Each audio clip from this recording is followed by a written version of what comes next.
آپ کو بتایا تھا کہ سب سے زیادہ کوشچن جو ہیں وہ پاکستان کے بارے میں آتے ہیں، پھر اگر کسی ملک کے بارے میں آتے ہیں تو وہ ہے امریکہ، اور سیکنڈ نمبر پہ ہے انگلینڈ۔ لیکن اگر یورپ میں دیکھا جائے انگلینڈ کے بعد تو سب سے زیادہ کوشچن جو ہے وہ فرانس کے آتے ہیں۔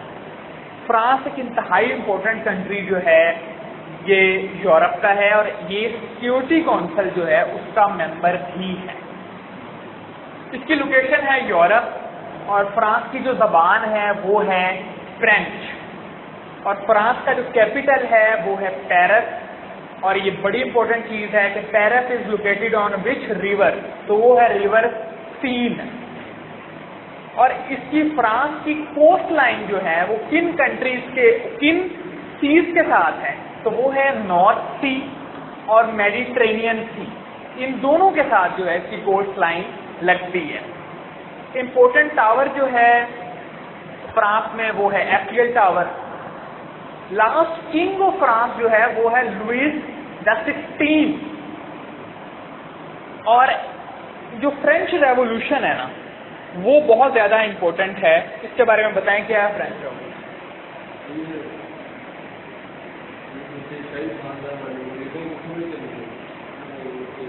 فرانس میں بادشاہت تھی، اور جو ان کے اسکالر تھے، فلاسفر تھے، وہ بھی عوام کو احساس دلا رہے تھے، اپنی بکس لکھ رہے تھے، لوگوں کو احساس ہو رہا تھا کہ ہمارے ساتھ بہت ظلم ہو رہا ہے۔ مثلا آٹے کا ایک دفعہ بحران ہو گیا، اناج کا ہو گیا، تو انہوں نے کہا کہ لوگ ڈبل روٹی کیوں نہیں کھاتے، کیک کیوں نہیں کھا لیتے، ملکہ نے کہا۔ یعنی اس کو احساس ہی نہیں تھا کہ غربت بھی کوئی چیز ہوتی ہے، ان کے ساتھ کتنا لوگوں کی برے حالات ہیں، ان کو کوئی احساس نہیں تھا شاہی خاندان، تو لوگوں میں ایک نفرت پیدا ہوتی رہی شاہی خاندان کے خلاف، امیروں کے خلاف، اور پھر وہ ایک لاوا بن کے ٹوٹا، اور انہوں نے جتنے امیر تھے، جتنے بادشاہ کے خاندان کے لوگ تھے، ان سب کو قتل کر دیا۔ اس کے لیے انہوں نے ایک مشین بنائی جس کا نام رکھا نیشنل ریزر۔ اس میں رکھ دیتے تھے، آدمی کو لٹا دیتے تھے، اوپر سے اس کو چھوڑتے تھے، اور اس کا سر جو ہے وہ آگے بالٹی میں لے جاتا تھا، اور اس طرح ہزاروں لوگ جو ہیں وہ قتل ہوئے ریولوشن کے نام، انقلاب کے نام۔ جب ایک دفعہ وہ انقلاب آ گیا، ان کا خیال تھا اچھے مقصد کے لیے لا رہے، لیکن ان دا اینڈ جب ظلم اور تشدد آ جائے نا کسی بھی ریولوشن، تو وہ ناکام ہو جاتا ہے۔ وہ اس لیے کہ پھر وہ جو بھی ڈس ایگری کرے نا، وہ کہتے ہیں یہ ریولوشن کا دشمن ہے، یہ ہمارے ملک کا دشمن ہے۔ جن ملکوں میں ایسی صورتحال ہو جائے کوئی آپ کے خلاف بات کرے، آپ کو لگتا ہے یہ ملک کا دشمن ہے، یہ ہمارا دشمن ہے، حالانکہ ڈفرینس آف اوپینین تو ہو سکتا ہے نا، ایک بندے کی کوئی رائے ہوگی، دوسرے کی کوئی ہوگی۔ اصل امپورٹنٹ ہے کہ دونوں کو ایگزسٹ کریں، دونوں کی رائے جو ہے اس کی اہمیت ہے، اس کی رائے کی قدر کریں، اس سے اختلاف کریں، دشمنی نہ کریں۔ ان شارٹ ایسا بہت زیادہ لوگ قتل ہوئے، اور جو لوگوں کو یہ ابھارتا تھا جس چیز کے لیے، بعد میں اس کو بھی انہوں نے قتل کر دیا، ریولوشن کا دشمن قرار دیا۔ ان شارٹ یہ ناکام ہوئی ریولوشن۔ اس کے بعد میں پھر بادشاہ جو ہے وہ اس طرح سے آگے تھی، لیکن بعد میں یہ ڈیموکریسی بن گئی۔ لیکن فرانس کی ریپبلک، یہ بھی ایک امپورٹنٹ کوشچن ہے، وہ ہے 1792۔ فرینچ ریولوشن کا فیمس سلوگن تھا لبرٹی، ایکویلٹی، فریٹرنٹی۔ یہ جو نعرہ ہے نا یہ انہوں نے لگایا تھا فرینچ ریولوشن پہ۔ لبرٹی آزادی ہے، ایکویلٹی برابری ہے، اور فریٹرنٹی ہے بھائی چارہ، کہ ہمارے سب کے درمیان جو ہے وہ بھائی چارہ ہو۔ نوٹر ڈیم کیتھیڈرل، یہ وہ جگہ ہے پیرس میں، یہ بڑی امپورٹنٹ ہے، اس کے بارے میں بڑا پوچھا جاتا ہے، تو یہ بھی پیرس فرانس میں ہے۔ فرانس کے اس ٹائم جو پریزیڈنٹ ہیں وہ ہے ایمینوئل میکرون، اور فرانس میں پریزیڈینشل سسٹم جو ہے وہ ہے۔ ملکوں میں یا پریزیڈینشل سسٹم ہوتا ہے یا پارلیمنٹری سسٹم ہوتا ہے۔ پریزیڈینشل سسٹم میں پریزیڈنٹ اسٹرانگ ہوگا، اور پارلیمنٹری سسٹم میں پرائم منسٹر اسٹرانگ ہوگا۔ کچھ چند ایک ملکوں میں انہوں نے دونوں ہی پوسٹیں رکھی ہوئی ہیں، پریزیڈنٹ بھی ہوتا ہے، پرائم منسٹر بھی ہوتا ہے، لیکن اسٹرانگ ان میں ایک ہی ہوتا ہے۔ جیسے پاکستان ہے، یہاں پریزیڈنٹ بھی ہوگا، پرائم منسٹر بھی ہوگا، لیکن اسٹرانگ پرائم منسٹر ہی ہے۔ لیکن فرانس میں بھی دونوں ہی ہیں، لیکن اسٹرانگ پریزیڈنٹ ہے۔ چائنا میں بھی دونوں ہی ہیں، لیکن اسٹرانگ پریزیڈنٹ ہے۔ رشیا میں بھی دونوں ہیں، لیکن اسٹرانگ پریزیڈنٹ۔ امریکہ میں تو ہے ہی صرف پریزیڈنٹ۔ یو کے میں انہوں نے کوئی پریزیڈنٹ نہیں رکھا ہوا کیونکہ وہاں تو پھر ملکہ ہے، تو وہاں جو ہے پرائم منسٹر اسٹرانگ ہوتا ہے. تو یہ کنٹری وائز ڈفرنٹ ہوتا ہے، لیکن انہوں نے پرائم منسٹر کی سیٹ بھی رکھی ہے، وہ ہے ایڈورڈ سل. زن جن پنگ جو ہے یہ ان کا پریزیڈنٹ ہے. ڈی ڈے جو ہے یہ ایک بڑا امپورٹنٹ واقعہ ہے. سیکنڈ ورلڈ وار میں فرانس نے یو کے کا ساتھ دیا، یعنی الائڈ پاورز کے وہ ساتھ، امریکہ ایک طرف تھا، فرانس، رشیا، یو کے، یہ الائڈ پاورز، اور جو ایگزسٹ پاور تھے ان کے دشمن وہ آپ کو پتہ ہی ہے، اٹلی، جرمنی تھے اور جاپان بھی ان کے ساتھ تھا. تو جو فرانس ہے اس پہ قبضہ کر لیا ہٹلر کی فورسز نے. جرمنی نے بآسانی فرانس پر قبضہ کر لیا. فرانس کی جو فوجیں تھیں کچھ انگلینڈ بھاگ گئی، کچھ الجیریا وغیرہ افریقہ میں جو ان کی کلونیل جو ایریاز تھے ان میں چلے گئے. اس کے بعد انہوں نے پلان کیا الائڈ پاور اس کو واپس لینے کے لیے فرانس کو. انہوں نے پھر نارمنڈی کے مقام پر فوجیں اتاری، کوئی بہت زیادہ فوجی پیراشوٹ کے ذریعے، بہت زیادہ جو ان کے جہاز ہیں اچانک سے، یعنی لاکھوں کی تعداد میں فوجی جو ہے نا انہوں نے نارمنڈی کے مقام پر فرانس میں اتارے، اور وہ ایک سکسیسفل آپریشن تھا. وہاں سے فوجی داخل ہوگی فرانس میں، راستہ آتا انہوں نے فرانس دوبارہ واپس لیا، اور صرف فرانس ہی نہیں جرمنی پہ بھی قبضہ ہو گیا.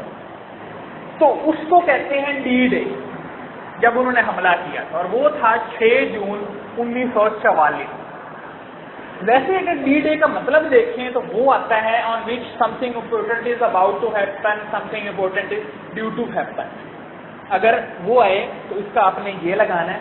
ویسے وہ 6 جون 1944 جو ہے، اور نارمنڈی کا مقام تھا، اور نارمنڈی جو ہے وہ فرانس میں. اور انگلش چینل جو ہے یہ تو انگلینڈ اور فرانس کے درمیان ہے. اور پہلا پاکستانی جس نے کراس کیا آپ کو پہلے بھی بتایا تھا وہ ہے نصیر، وہ ہے بروجن داس. نصیر بندہ جو ہے وہ پاکستان کا پہلا، وہ ایک ہاکی کا پلیئر تھا، اس نے 1960 کے میں گول کیا تھا، وہ ایک علیحدہ چیز ہے. یہ بروجن داس تھی جس نے پہلے کراس کیا تھا سب سے پہلے.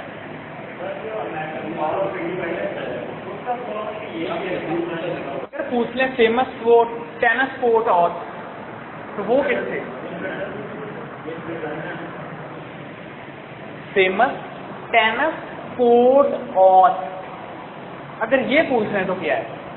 یہ بھی فرینچ ریولوشن سے ہی ریلیٹڈ ہے، امریکن وار آف انڈیپینڈنس نہیں ہے، کیونکہ ماڈل پیپرز میں موسٹلی لگا ہوا ہے. اگر کوشچن ہو کہ ٹینس کورٹ اور بلانگس ٹو، تو یہ ہے فرینچ ریولوشن. ایک جگہ لگا ہوا ہے امریکن انڈیپینڈنس سے ہے، وہ یہ نہیں ہے. اور لیڈی ڈیانا جو ہے یہ پیرس فرانس میں اس کی ڈیتھ ہوئی. یو کے نہیں لگا دینا لیڈی ڈیانا کو دیکھ کے، کیونکہ یہ یو کے کی رائل فیملی. پرماننٹ ممبر ہے France security council. Security council کے پرماننٹ ممبر جو ہیں وہ 5 ہوتے ہیں، اور نان پرماننٹ کتنے ہوتے ہیں؟ 10 جو ہیں وہ نان پرماننٹ. تو جو پرماننٹ ہے وہ ہے امریکہ، یو کے، فرانس، چائنا اور رشیا. سیکورٹی کونسل کے ممبر جو ہیں وہ انکریز ہوئے تھے، وہ 1965 میں انکریز ہوئے تھے. پہلے چائنا کو سیکورٹی کونسل میں کی ممبرشپ نہیں ملی، جو چائنا والی وہ تائیوان نے لی ہوئی، لیکن بعد میں چائنا کو بھی دے دی گئی جب امریکہ اور چائنا کے مذاکرات ہوئے تھے. یہ بر اعظموں کے بیس پہ نہیں دیتے، یہ بس جس کی لاٹھی اس کی بھینس والی بات ہے. جو جنگ جیت گئے نا سیکنڈ ورلڈ وار میں، تو ایک طرف امریکہ تھا، برطانیہ تھا، فرانس تھا اور چائنا تھا. چائنا بھی ایک طرف انہی کے ساتھ تھا، اور رشیا جو ہے وہ بھی تھا. تو جو جب جنگ جیت گئے تو انہوں نے آپس میں بانٹ لی سیکورٹی کونسل کی ممبرشپ. حالانکہ اس سے کچھ سال پہلے دیکھے 5-6 سال پہلے تو جرمنی بہت اسٹرانگ تھا، اٹلی بہت اسٹرانگ تھا، جاپان بہت اسٹرانگ تھا. ایسی کوئی ممبرشپ بنتی تو ان کو بھی اس میں ملنا چاہیے تھا، لیکن چونکہ وہ جنگ جیت گئے تھے تو انہوں نے آپس میں یہ بانٹ لی. اب وہ کہہ لیں اب ایک دفعہ بن گئی، اب اتنی آسانی سے تو وہ چینج اس میں نہیں ہوگی. وہ ایک علیحدہ ٹاپکس ہیں. اگر آپ انٹرنیشنل لا یا ایسے انٹرنیشنل ریلیشنز آپ پڑھیں اس میں پورے یہ تو کوشچن ہے نا کہ ممبرشپ کیوں کیسے انکریز کریں یا کیا آپشن ہے. اور جاپان کہتا ہے مجھے بھی دو, انڈیا کہتا ہے مجھے بھی دو, برازیل کہتا ہے کہ میرا کیا قصور ہے, میری بھی ممبرشپ ہونی چاہیے, اور جرمنی تو اتنا اسٹرانگ ملک ہے وہ کہتا ہے بھائی میرا حصہ. لیکن اب وہ ایک کو بھی حصہ دے تو پھر وہ سارے باقی کہیں گے کہ ہمارا کہاں حصہ. تو اس لیے اب اس میں چینج مشکل ہے. لیکن جو اس ٹائم بنا ہوئی ہے صورتحال وہ اتنی صحیح بھی نہیں ہے کہ یہ 5 ہیں اور ان میں سے ایک بھی چاہے تو کوئی چیز بھی ویٹو کر سکتا ہے. یہ کوئی اتنی اس کی وجہ سے انصاف نہیں ہو پاتا. اگر یہ کوشچن آئے کہ سب سے زیادہ ویٹو کس نے اب تک کی ہے تو وہ سوویت یونین رشیا ہے. سب سے زیادہ رشیا نے اب تک کی ہے. یہی ہے جو آپ کو بتایا ہے. کم میں سے چائنا ہی ہونا چاہیے, چائنا نے سب سے کم کیا. اس کے بعد نیپولین بوناپارٹ جو ہے یہ فرینچ جنرل اور امپائر تھا. اس نے آپ کو پتہ ہی ہے کہ غلطی جو کر لی رشیا پہ حملہ کرنے کی, تب سے یہ ہارنا شروع ہوا اور پھر ہارتا ہے گیا. اور 1815 میں بیٹل آف واٹر لو میں یہ ڈیوک آف ولنگٹن جو ہے برطانیہ کا جرنیل تھا, اس سے اس نے شکست کھا لی. امپورٹنٹ کوشچن ہے کہ واٹر لو کدھر تھا, تو یہ بیلجیم میں تھا. اور Napoleon was kept after defeat where, تو یہ سینٹ ہلینا میں اس کو قید کیا گیا تھا. اور سینٹ ہلینا جو ہے یہ ایک آئی لینڈ ہے اٹلانٹک اوشن میں. مارسیلیس جو ہے یہ کدھر ہے جگہ, تو یہ فرانس میں ہے. یہ کافی پوچھا جاتا ہے. بیلجیم کو بیٹل گراؤنڈ آف یورپ کہتے ہیں کیونکہ یہاں جنگیں بہت زیادہ ہوئی ہیں. یہ ایسی جگہ پہ ہے, اس کی لوکیشن دیکھیں, ایک طرف فرانس ہے ایک طرف جرمنی ہے, تقریباً یہ ان کے درمیان میں, تو یہاں کافی جنگیں ہوتی رہیں.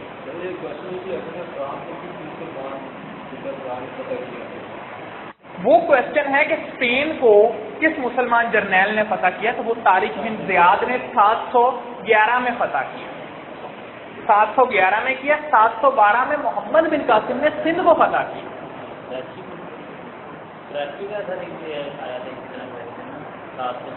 712 میں سندھ فتح کیا گیا. اور اس کے بارے میں وہ تو ہم پاک افیئرز میں ڈیٹیل سے کریں گے, لیکن کوشچن جو امپورٹنٹ ہے وہ یہی ہے کہ انہیں کس نے بھیجا. ویسے تو حجاج بن یوسف نے بھیجا جو کہ ان کے چچا تھے, لیکن اس ٹائم جو خلیفہ تھے وہ ولید بن عبد المالک. اور پھر یہ امپورٹنٹ کوشچن ہے کہ ان کو واپس کس نے بلایا, تو سلمان بن عبد المالک نے انہیں واپس بلایا. یہ امیہ کا خاندان تھا, امائد ڈائنیسٹی کی اس ٹائم حکومت. اور پھر محمد بن قاسم کا جو ہم نے حال کیا وہ آپ کو پتہ ہی ہے, جو ایسا کہ ہم مسلمان یا پاکستانی اپنے ہیروز کا ہمیشہ حال کرتے ہیں. اس کو پھر جیل میں ڈلوا دیا گیا اور وہ جیل میں ہی ان کی ڈیتھ ہوئی. اور دوسری طرف جنہوں نے قبضہ کیا, اس ٹائم مسلمان نا بہت آگے آ گئے تھے. انہوں نے ایک طرف دیکھے تو اسپین تک پہنچ گئے, دوسری طرف سندھ تک آ گئے, تھرڈ سینٹرل ایشیا پہ پورا قبضہ کر لیا, اور ادھر سے چین کے صوبے سنکیانگ وغیرہ پہ بھی انہوں نے قبضہ کر لیا. اور یہ سب ہو رہا تھا ولید بن عبد المالک کے دور میں. اور پھر وہ خلیفہ جیسے چینج ہوا, سلمان بن عبد المالک آیا, اور پھر وہاں سے مسلمان پھر پیچھے ہٹنا شروع ہوئے, اور بعد میں مسلمانوں نے کوئی خاص قبضہ نہیں کیا کہیں بھی. اسی جو ہاں کچھ ایریا سے قبضہ ہوا, جیسے یہ ترکی وغیرہ اور انڈیا کے ایریا سے, وہ سب علیحدہ معاملہ ہے. لیکن اس کے بعد مسلمان پیچھے ہی ہٹتے گئے یا اسی کے لیے آپس میں لڑتے گئے. اس کے بعد ان سے کوئی خاص قبضے نہیں ہوئے. تو یہ ایک گولڈن پیریڈ آپ کہہ سکتے ہیں کہ اس دور میں مسلمان اتنے آگے آ گئے تھے. اور اسلام جو شروع ہوا تھا, یعنی نبی کریم صلی اللہ علیہ وسلم جو ہے 571 AD میں وہ, اور ادھر سے 632 میں خلافت شروع ہوئی. اور اسی کے یعنی آپ کہہ رہے ہیں 70-80 سال کے اندر وہاں سے مسلمانوں نے پورا یہ شام پہ قبضہ, افریقہ پہ قبضہ, ادھر سے ادھر سندھ پہ آ گئے, پنجاب تک پہنچ رہے تھے, ادھر سے چین کے صوبے جو ہے سنکیانگ پہ, رشیا میں, ایک طرح سے سینٹرل ایشیا پورے پہ, یہاں تک مسلمان پہنچ چکے. جس چنگیز خان, ہلاکو خان وغیرہ ہیں نا, دیکھو ایسے کیسے مسلمانوں نے قبضہ کر لیا نا اتنی جگہوں پہ, یہ کوئی نئی بات نہیں ہے. دنیا کی بہت سی ڈائنیسٹیز نے ایسے قبضے کیے تھے.